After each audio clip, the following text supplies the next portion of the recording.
Imagina la tumba de un dictador, una lápida fría, flores arrancadas, grafitis de odio, visitada con repulsión, vandalizada por justicia. Ahora imagina lo contrario, el completo vacío, nada, ninguna tumba, ninguna cruz, ninguna fosa, solo silencio y el misterio, Hitler, el nombre que aún provoca escalofríos, genera miedo y repulsión. Uno de los hombres más odiados de la historia de la humanidad, responsable por millones de muertes, por la guerra más cruel que el planeta ha visto. Pero, ¿qué pasó con su cuerpo? ¿Por qué nunca fue mostrado al mundo? ¿Por qué no hay una sola fotografía confiable de sus restos? Y si todo lo que te contaron fue solo parte de un teatro muy bien montado, durante décadas, gobiernos ocultaron informes. Se ordenó la quema de archivos, investigaciones fueron bloqueadas y eso no solo alimentó conspiraciones, las hizo crecer, multiplicarse, volverse casi reales.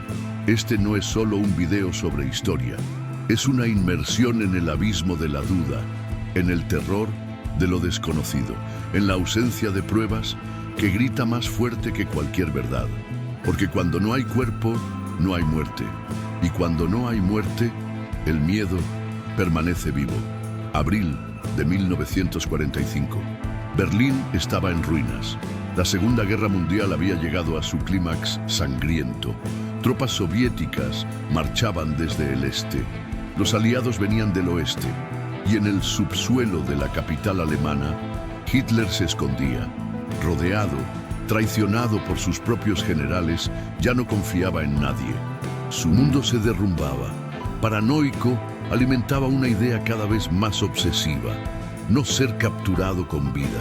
En el búnker subterráneo, planeó sus últimos actos. Se casó con Eva Braun, su compañera de siempre, y dictó su testamento final, como si supiera que de allí no saldría jamás. Hitler tenía cápsulas de veneno. Desconfiaba de ellas, desconfiaba de todo.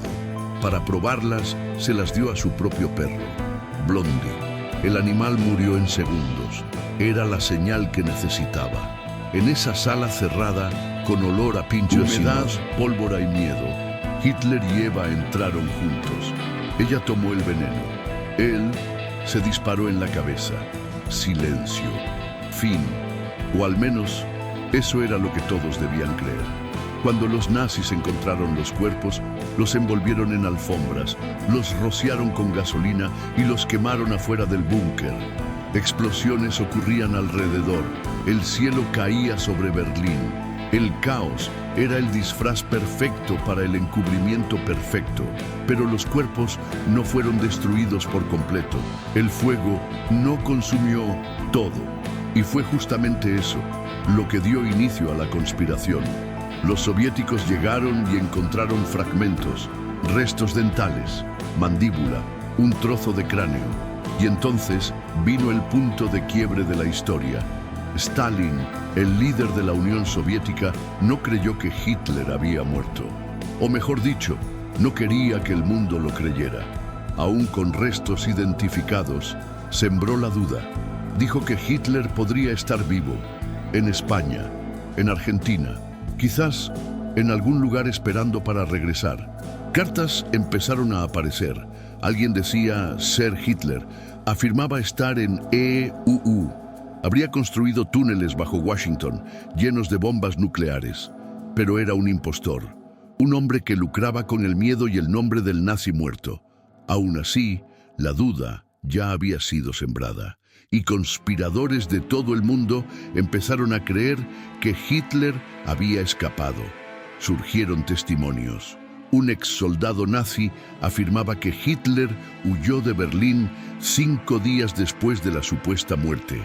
Habría tomado un avión, volado hacia Argentina.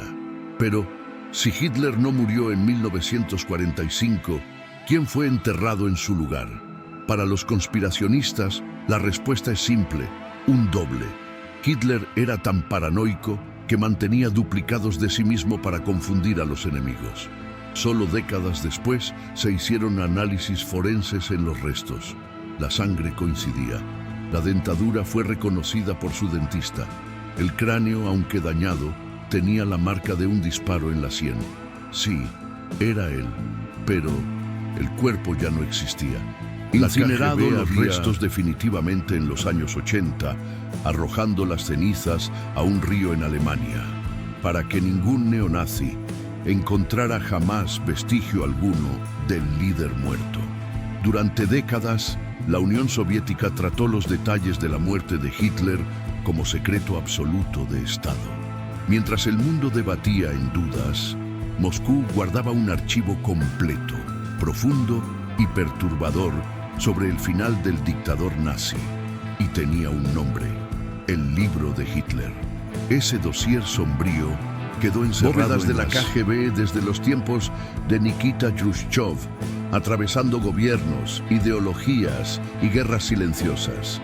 Era un documento interno, exclusivo, jamás hecho para ser leído por el público. ¿Pero qué contenía? El libro era, en realidad, un mosaico de documentos secretos, interrogatorios con oficiales nazis capturados, observaciones de los investigadores soviéticos que estuvieron en el búnker de Hitler, registros médicos y también muchas cosas que jamás fueron verificadas de forma independiente. Después de todo, todo fue escrito para complacer a Stalin, y eso lo cambia todo. Porque esos relatos no eran solo un intento de revelar la verdad, sino también de construir una verdad conveniente, una que sirviera a los intereses de la propaganda soviética. Los testimonios de los oficiales nazis, por ejemplo, probablemente fueron extraídos bajo tortura.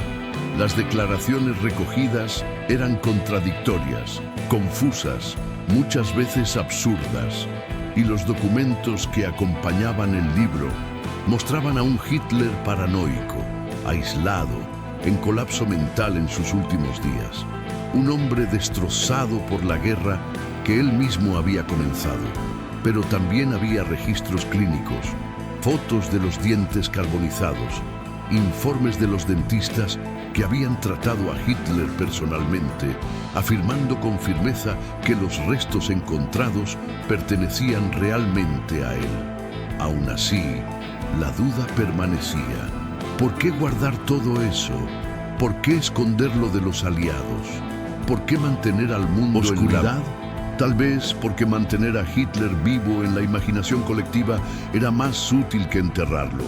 Un enemigo muerto se olvida, pero un enemigo que podría estar vivo, ese mantiene los ojos atentos, los ejércitos movilizados y la ocupación extranjera justificada.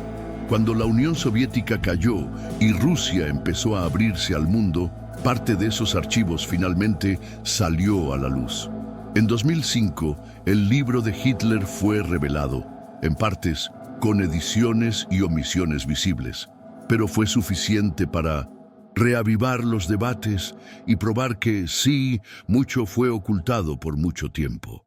Ese documento se convirtió en una pieza clave de la narrativa sobre los últimos días del dictador, pero aún hoy lleva el peso de la desconfianza.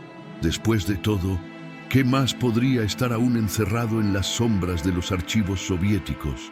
¿Cuántas verdades fueron moldeadas? ¿Cuántas mentiras fueron registradas como hechos? Y lo más inquietante de todo, ¿qué es lo que todavía no se ha revelado? Porque sería demasiado para que el mundo lo sepa.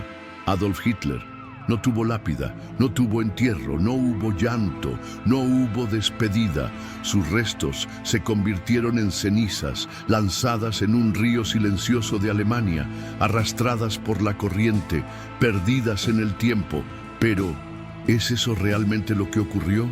La ausencia de un cuerpo no es solo un hecho, es una herida abierta, es el terreno fértil donde la duda florece, donde la conspiración echa raíces, donde la historia deja de ser solo pasado y se convierte en un susurro perturbador en el presente.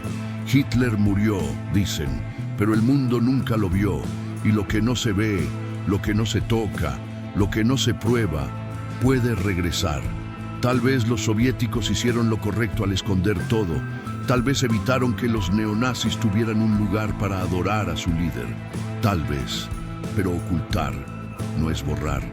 La memoria permanece. Los discursos de odio aún resuenan. Y en algunas sombras del mundo, su nombre aún es reverenciado, como si el mal solo hubiera dormido, esperando, silencioso, frío, pacientemente, para despertar otra vez. Y nosotros que vivimos a la luz de la historia debemos recordar, el olvido es el terreno más fértil para que el terror regrese. No se trata de huesos, ni de tumbas, se trata de lo que dejamos escapar de la memoria. Porque cuando el mundo olvida a sus monstruos, ellos vuelven a caminar entre nosotros.